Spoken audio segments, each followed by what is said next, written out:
It is Beastmen Day 6, and I want to talk about how I think the Beastmen might actually be the best magic army in the game, bar none.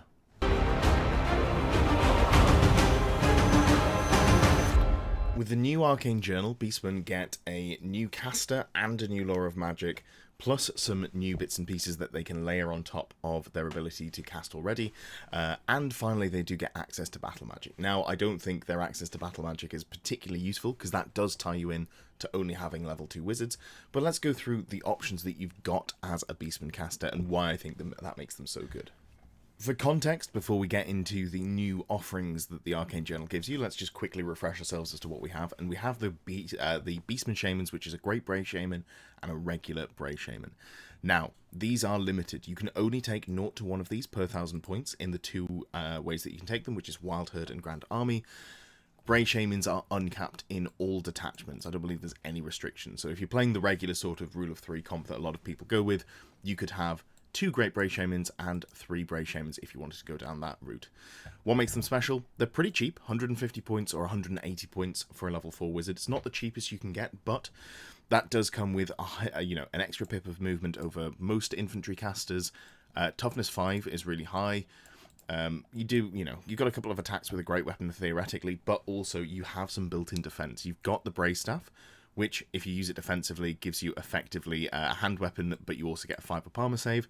And then you do still have Primal Fury, so while you don't get the extra AP on your attacks from foe render with a hand weapon, you still do have the ability of getting rerolls, of 1s to hit in combat, so if you do decide to use it as a great weapon, that gives you a little bit more punch as well, which is not too bad. Weapon skill 5 is really nice as well as a defensive option. It just means that a lot of stuff that's coming into you, infantry and cavalry, not characters, but infantry and cavalry, they'll be hitting you on 4s instead of 3s, which is, again, just a nice defensive debuff. If you get charged by cavalry with lances, you're getting hit on 4s and then wounded probably on 4s as well. That cuts down on a lot of the damage that's coming in. If we're talking like an elf archmage, you're getting hit on 3s, you're getting wounded on 2s. It's a bad time for you. So, Beastman Shaman's just inherently a little bit tankier, a little bit more expensive than like an Empire Wizard, but pretty solid there. The laws that you have access to are pretty okay, and they play to the strengths of Beastmen. I would like to see battle magic, but I think with the Hag Tree Fetish, which we'll get to in a second, that would probably make them too good. So you've got 3 different laws. You've got Demonology, which is one of the better laws, in my opinion. It has a signature spell, which is a magic missile that you're never going to take. It has some buffing spells and some ability. So you can go with, Steed of Shadows and, have a unit fly around the board. Or you can go with Elementalism and do a very similar sort of thing. Elementalism does have a magic missile in there. We'll go over those laws a little bit more. We'll have a quick whiz through them just to talk about why you might want to go for each choice. But these 2 are the ones that you typically want to go into depending on how you build. That said, there is now a 4th law of magic available to you, I should say, in the Primal Magic, and we'll go through that as well. What are the other bits and pieces we can take? Well, not only can you take 1,000 points of magic items, you can still also take 50 points of mutations, which, while you don't necessarily want to take them on your own, if you want to use the wizard as a support piece and put them into a unit that you want to get into combat and then potentially cast something like Demonic Vessel, Demonic Vigor, you can have something like Slug Skin in there to give -1 to hit in combat, which is quite nice. You can give the unit Stubborn, which I don't think is particularly worth doing, but there's various bits and pieces. You can make a unit harder to kill with Ballistic Skill Shooting, and I think that's mostly it in terms of what we're looking at here. Or if you want to be a little bit harder to kill, you could go with Gnarled Hide, but honestly, I find this to be my number 1 priority for Chaos Mutation, so I usually don't have that available to spend. But yeah, so a nice little package there, a lot of options, and let's have a look at the laws. Now, in my mind, this is the only thing keeping the Bray Shamans back from being the out-and-out best casters in the game, and that is the laws available to them. Demonology is solid. As said, we've got a magic missile here, but you're almost never going to take it. I guess if you go Lore Familiar, you can pick the 4 spells that you really want, or the 3 spells you really want, and then still go into the summoning on top of that if you did want to, but I feel like that's a waste of such good signature spells that Beastmen have. As mentioned, if you're going down this line, you're going Steed of Shadows because you want to move a block of infantry up the board. You're going to buff them with Demonic Vessel to make them hit harder, and you've got Demonic Vigor to make them survive better. Other than that, everything else in here is kind of underwhelming. There's an okay assailment spell, and this is not a bad caster to cast assailments because you're pretty happy being in the thick of things. You've got a debuff here, which normally you wouldn't use, but in conjunction with a new Primal Law of Magic, this is the sort of thing that you might actually start digging into, fishing around with that leadership characteristic, the video that I did earlier in the week. And then there's also Vortex of Chaos, which is, I find this sort of spell is better on aggressive armies. So if you are trying to pressure your opponent into a smaller area, you're moving forwards, they've got less places to run, this template is more valuable because it is another thing to pin them in. But generally, Demonology, not my first pick. Dark Magic as well has a bad signature spell. You've got a debuff here in Word of Pain, and you've got Battle Lust here to give your unit Frenzy and Hatred. Both of those are pretty good. I don't think it's enough to take it. Where I really like Dark Magic for Word of Pain, Battle Lust combinations is if you've got something that is really fast and hits kind of hard, but you need to supercharge it. So, like, if you had a good heavy cavalry unit, for example. I don't think that Beastmen particularly have that. Their Dragon Ogres are too slow to really make the most of the ability to get in and do extra damage, and they hit kind of hard enough anyway, so I don't feel like this is super necessary.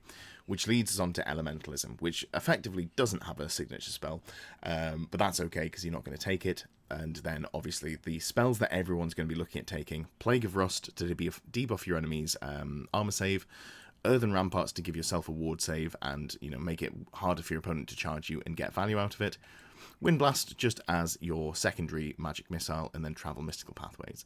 This is the sort of default we're going to see for Beastmen. If you haven't been playing Beastmen, or if you're looking to get into Beastmen, this is the lore that you're going to play around with, whether you typically put your wizard inside of a unit or if you have them on a chariot. Why is it the default? Well, it is thanks to this item here, the Hag Tree Fetish. It is an arcane item, so you can't combo it with a Lore Familiar, so you don't get to pick your spells as well, which means that if you're playing in Beastmen, you're usually living with the fact that you don't get to choose what you're running, and you just get what you get combined with your signature spell that you're going to pick, but it gives you rerolled wound rolls for magic missiles, and this is really important for the army because they're an army that typically struggle to deal with stuff like dragons, and this is the sort of thing that can deal with a dragon.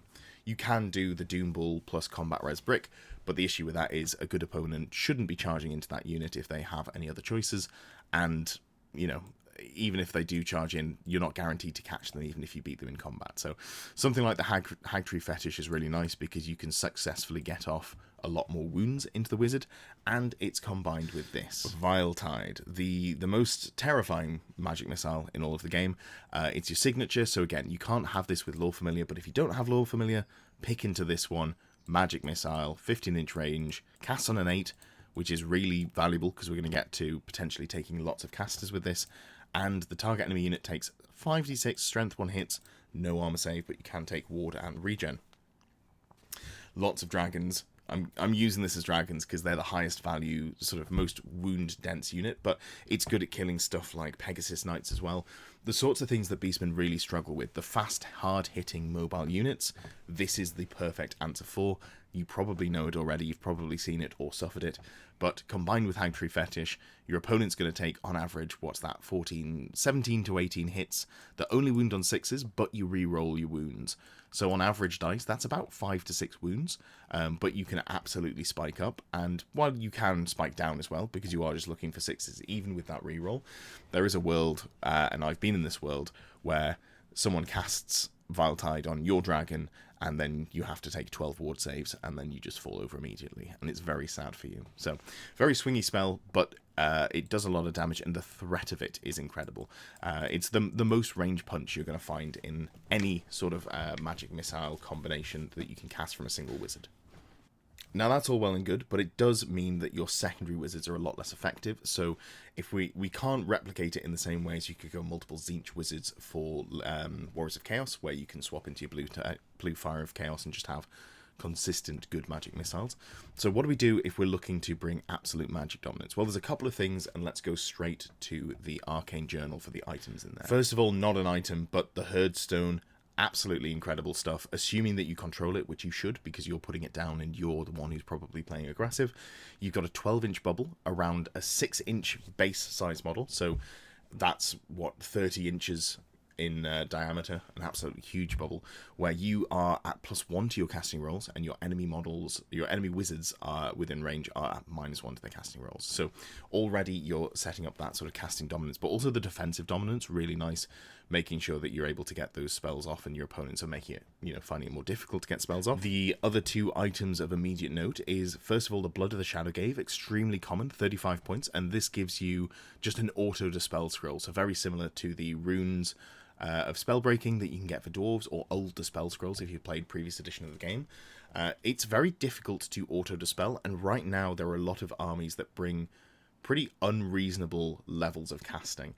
If you're talking about, Mortuary Cult or something like that, if you're playing Beastmen, one of the things you might want to do is full pressure forwards if your opponent's playing something like a poison shooting brick, which you can also bring, but being able to just automatically turn off their ability to teleport that shooting brick out of danger, huge. It means that you can pin them in place and bring them to bear. So a big part of why you've got so much magic dominance with the Beastmen. And then also, if we go back to the main book, there's also the Stone of Spite, a 45-point magic item, enchanted item, single use, command phase, you use it, you automatically use it as long as you're not in combat. All wizards are at -2 to their casting roll. So you can layer all these things on top of each other to have, real magic phase dominance without the Infernal Puppet, which is fine. But it's more, what can we bring as casters for ourselves? So we've got some really good options to make it difficult for our opponent to bring their spells to bear, but what are we doing? How are we building around our wizards? The first option that we can play around with, and shout out to Tom Carley, who introduced me to the blunt end of this list, just to have a quick look at the characters. It's not too complicated. I mostly wanted to put it in here in front of your eyes so you could see how much it costs. We're doing this for less than 800 points. You've got a pair of level 4s and then 3 level 3s. All of the level 3s have a power scroll. One of them's got the Ruby Ring of Ruin, and then we've got the Hag Tree Fetish on the level 4, one of the level 4s. You can upgrade these, you can put them on chariots if you wish, or you can bunk them in units, keep them near your Herdstone. If you're keeping these near the Herdstone, you're casting at +5 for the Great Bray Shamans and +3 for the Bray Shamans. So it's not even all that difficult to get the spells off. If you're looking to cast Viletide, which, let's be honest, that's exactly what we're trying to do here with this sort of spam list, is you're only needing to roll a 5 on the dice, which means you fail 1, 2, 3, I think, yeah.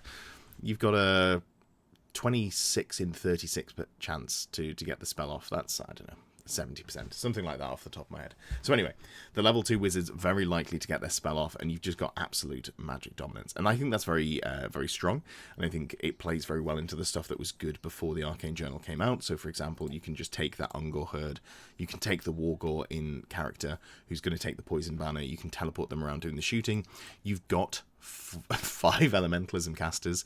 You're definitely going to get travel mystical pathways at least once, maybe twice, so you've got some flexibility there to get that around the board. But this is just sort of full, no, you're not allowed to exist in my area. The other way you can play with Beastmen, and obviously these are the extreme ends of what you can do. You don't have to take 5 wizards, as much as it's probably a strong way to face up. Well, it's definitely a strong way to face up, because I've been nigh tabled by it a couple of times now. But the other way that you could take your list is if you don't want to go down the Viletide caster, or even if you want to keep Viletide in your back pocket, but you can look at the Primal Law of Primal Magic. So let's have a look at that one, and why I think this is something that really just adds to the strength of the casters, and then talk about why Primal makes it even better. So we start off with a signature spell, which is a leadership debuff, but it is also a non-moving template that is dangerous terrain. It also gives you a 6-inch bubble of open ground becomes difficult terrain. What are the advantages of this? Well, it shuts down enemy orcs and goblins. Fanatics, if they ever touch terrain, they just automatically die. So this gives you, with the width of the template, you've got a 6-inch on one side, 3-inch bubble, and then 6-inch on the other side. So that is a 15-inch diameter circle. You can block off quite a lot of space, and if you've got multiple casters, and keep in mind this is the signature spell, so you can always swap into this. This gives you a lot of option to shut down enemy orcs and goblins players, and then also, if they don't typically have the best leadership as well, even with their warband and horde, you can potentially shut them down from that angle as well. I also really like that it's a non-moving template that is counted as dangerous terrain. So this is something that I use Pillar of Fire for a lot, is if I'm playing against an army that I'm worried about charging me. For example, I haven't been able to outmaneuver enemy Pegasus Knights. You can put the template in between you and them so that their most direct path is to fly through it. When they charge, they go through the template. They have to move the lowest of the 2d6 instead of the highest of the 2d6. Makes it a lot harder for them to get there. And also some dangerous terrain tests sprinkled in as well is really nice. So I just like this as an option. Being able to just have on-demand dangerous terrain that's cast very easily, I think, is quite strong. And it's a decent range as well. 12-inch isn't too bad when you're looking at a 6-inch bubble around it as well. Moving on to the actual lore, Call of the Wild, I think, is very valuable. Obviously, Jeff and I talked about that in our deep dive. It is a conveyance spell, so you already know what other effects that you've got in. Something I like about this is you can plan around it in that you know you're not going to be charging. You know that you know whether or not you've got the buffs or debuffs up, whether you've managed to hex your opponent, whether you're positioning. You've made your decision that you're not going to charge in, so at that point you then get to cast and give the friendly target-friendly unit reserve move, which is just really nice. I think it's a little bit less good on something that has, if you've got more shooting, but if you want to put a unit, for example, you cast this on a unit of skirmishers that's got a Viletide caster in there, say you're going for a double whammy, or you just put the, you've got Viletide on this caster as well, you can move forwards, get within that 15-inch range for the magic missile, and then move back. Why is that important? Well, you've got a 5-inch move. If you're moving 5-inch backwards after firing a 15-inch spell, that's giving you a 20-inch threat range. There is, as far as I'm aware, nothing that default charges 20 inches in the game. The highest movement that you typically get, and I think can get, is a flat 10 inches. I don't believe it's possible to improve above that, because there's no 10-inch move, there's no 11-inch moves in the game, and anything that gives plus to your movement says to a maximum of 10. So, as far as I'm aware, you're capped at 10-inch move, and then even if you have Swift Stride as well, that gives you a declarable of 16 inches plus the 3-inch for Swift Stride, so you can play around with movement angles. So, walk forwards, hit them with a magic missile, so you just walk to just within 15, move 5 inches backwards, and you be just within 20 inches of them, but key over 19 inches. Now, there are some things that let you get caught, for example, Evil Sunshining, adding an extra D3 and declarable 3 inches onto charges, that sort of effect, but those sorts of effects are very few and far between, and you also know if your opponent's got them in your list, so you can make that option, make that call, whether or not you want to. But this does let you Viletide a dragon with pretty much relative impunity, so I do like it for that effect. Otherwise, you've got the option of just getting something big up into flanks, especially when you're playing around with a lot of open order units, or you're using a teleporting TMP unit, a unit of Ungors, being able to move after you've done your shooting, even if you're just using it to reface or redress the ranks. Lots of really strong play there, especially when combined with other casters. If you watch the video I put up earlier in the week about the psychology-based leadership army, then you'll know that In the Gloaming Wildwood has a lot of applications, but even if you're not going for that full terror-causing setup, this is something that's really strong, because you can make it so your opponent is not giving you terror tests. You can terror bomb your opponent with multiple fear causes. Obviously, you're very able to bring multiple fear causes in Razor Gores that can charge quite a distance, or single Dragon Ogre Shartax, all of those bits and pieces. It's a really nice spell to have. You do have to make sure you sequence it correctly, because if you cast this after you put another hex on the opponent, it makes the other hex immediately expire. But off the top of my head, I don't think there are any other hexes that I really want to layer with this, so it's not particularly a problem. So In the Gloaming Wildwood, really strong spell there, as we've talked about previously. Flock of Doom is terrible. When I put up my video initially with Jeff talking about how bad Flock of Doom is, part of the deep dive we did, someone said, oh, it's better because of this, and this, but it's just abjectly terrible, especially in a challenge. If I cast an Assailment in a challenge that, when it goes off, could scatter, and then if it scatters, either doesn't hit the opponent at all, or only has a risk of a partial hit, and then it's strength 3 with no AP, I'm not particularly impressed by that. Multiple wounds does not count for overkill into unit champions. The multiple wound rule specifically references characters. So right here, there's almost no situation where a single strength 3 hit with no AP and multiple wounds 2 is going to be valuable to me. especially when it's going to scatter. So Flock of Doom, terrible, but that's fine. Every law is going to have some level of duds. Fury of the Beast, I think, is very interesting. And this is where I'd like to combine this with another caster, a Demonology caster. Because if you're going for something like Bestigor, which haven't been seen as particularly worth doing, although now, with the Banner of the Warped Moon, there is more reason to take it, you're probably just taking a small unit. But what if you wanted to go for a bit more of a Death Star? Potentially you're playing some sort of tournament where there is, you know, infantry that are over unit strength 10 with banners want to hold objectives. That's something that I see come up quite a lot when I'm looking at various tournament packs. So if you're looking outside of just the base game where it's lots of kill points, if you go down that sort of line and you go, actually, I want something that's a little bit beefier that can do some damage, giving the unit the ability to fight in extra ranks, comboing it with something like the Demonic Vessel, Demonic Vigor, those two casters can make a huge difference, but even on its own, just an extra rank of great weapon attacks is really nice. It's like giving all of your models +1 attack, but it's not removed when the entire front rank is wiped by whatever gets, you know, whatever charges you.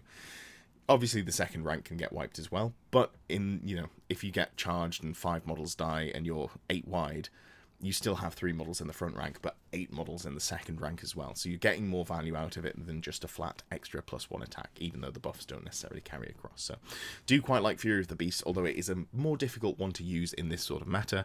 And obviously the way that we have supporting attacks means that if you went for 2 ranks of Minotaurs, for example, although I don't think you could get a self-range cast in here. Anyway, monstrous infantry would only do a single attack, so it wouldn't be good there, even though I don't see a way to layer it on them. Now, Strangler Roots, one that at first look, I did kind of... I think I underrated, but the more I look at it, the more I like it. The range is not great, so you do need to make sure that you're getting in range of your opponent, but if you're combining it with, again, Travel Mystical Pathways, you can quite often position in a way that you're going to be able to draw a line down a flank that your opponent isn't particularly happy about. It's like having a cannon, a slightly less effective cannon, but it's like having a cannon or a bolt thrower on the top of a teleporting wizard.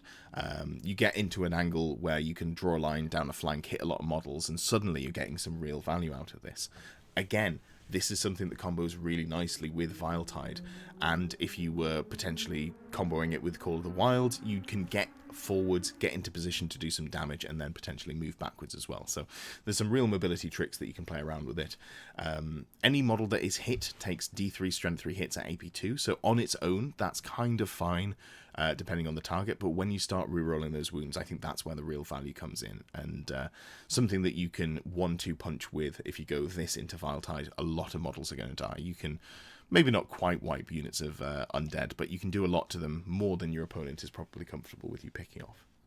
Finally, we've got one of the best spells that's ever been printed, Neath the Shaden Woundspan, and this is what I think really pushes Beastmen over the line into being the best magic using army in the game, and that is because we've got Column of Crystal ++.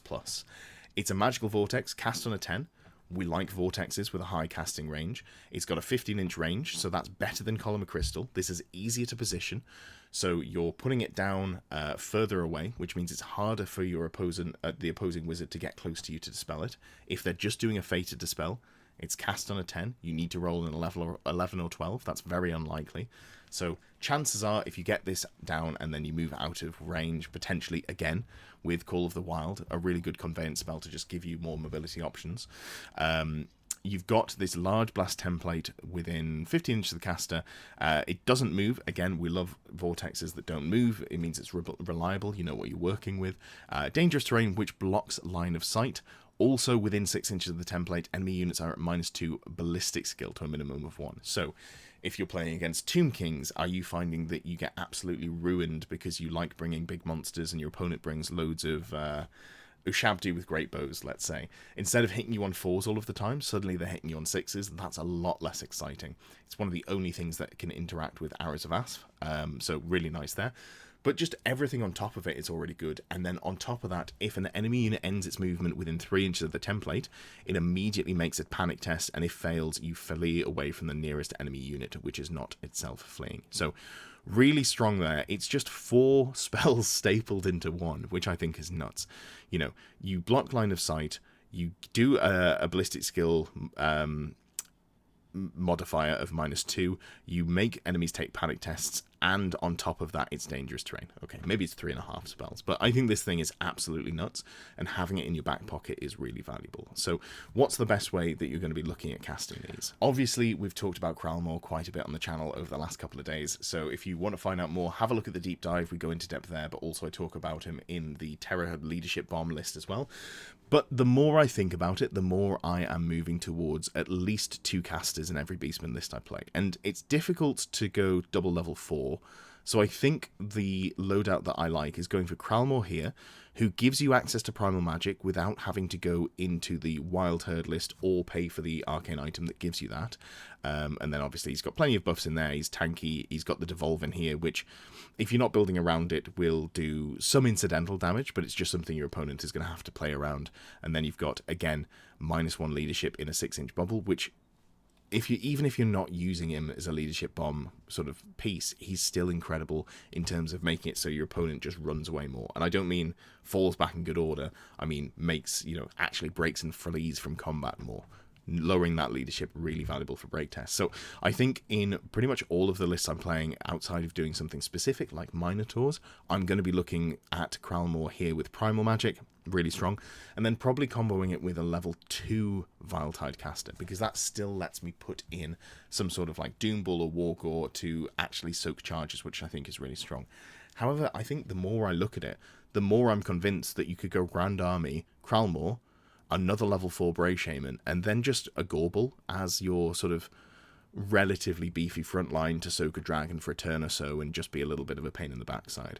I think the more I look at the actual wizards in this list, the more I'm really impressed, and the things that you can do with the Law of Magic I think are very strong, as we just talked about with the Law of Primal Magic there. This is where I'd quite like your opinion. I feel like I've been looking at Magic, especially for the last sort of year or so when I've been really playing around with Battle Magic the most. I've been really impressed with the value of just the raw power of the magic missiles, and Beastmen can do raw power magic missiles like nobody's business. But I think I'm becoming more and more impressed by the more discrete power that you can bring with the various buffs and debuffs that you can get from something like Necromancy, but also the Law of Primal Magic. So what is your favourite combination? Are there any sort of combos or pieces that you think that I haven't mentioned that is worth looking at? I'm having an absolute blast playing around with Beastmen at the moment. I think they're a really fun list to play. Really different to what I'm used to as well. It's quite nice to, instead of just have one big dragon that does all the work, you've got to rely on multiple small units, which I think is also still a really strong way of playing. Beastmen really fantastic at, you can kill 30 to 60% of their army and score about 200 points because you picked up a couple of, a couple of models in each unit. You pick up a few of the core Razor Gores. Oh, you kill 3 Razor Gores, that's 150 points. So I think it's a really fun playstyle, and I've been having a blast playing around with it. So if there's any combinations you think I've missed, do let me know. Catch you on the next one. Thank you for watching. Thank you for getting to the end of the video. If you've reached this point and you haven't already, I would really appreciate a like, a comment, a subscription if you haven't done those things. It just helps me get seen by more people, boost me up in the algorithm, all of the stuff that the YouTubers do like to say. If you would like to support me in my goal to become a full-time YouTuber, I would absolutely appreciate that. You can become a member below. There are various perks to those, name at the end of the videos, all that good stuff, but it also unlocks some VIP areas in Discord if you become a Longbeard or Ground Knight tier supporter. Those VIP sections are the only parts that are locked away in Discord. You don't have to be a member to join the Discord. I'd recommend that you should. We've got about 450, 500 people on there. It's a great place for discussion, a lot of fun. I do try and chime in as much as possible. And it's also where the Fix My List show lists are put, and also if you are one of the Ground Knight or Longbeard tier supporters, where you participate in choosing which list I play in the monthly Pick My List series.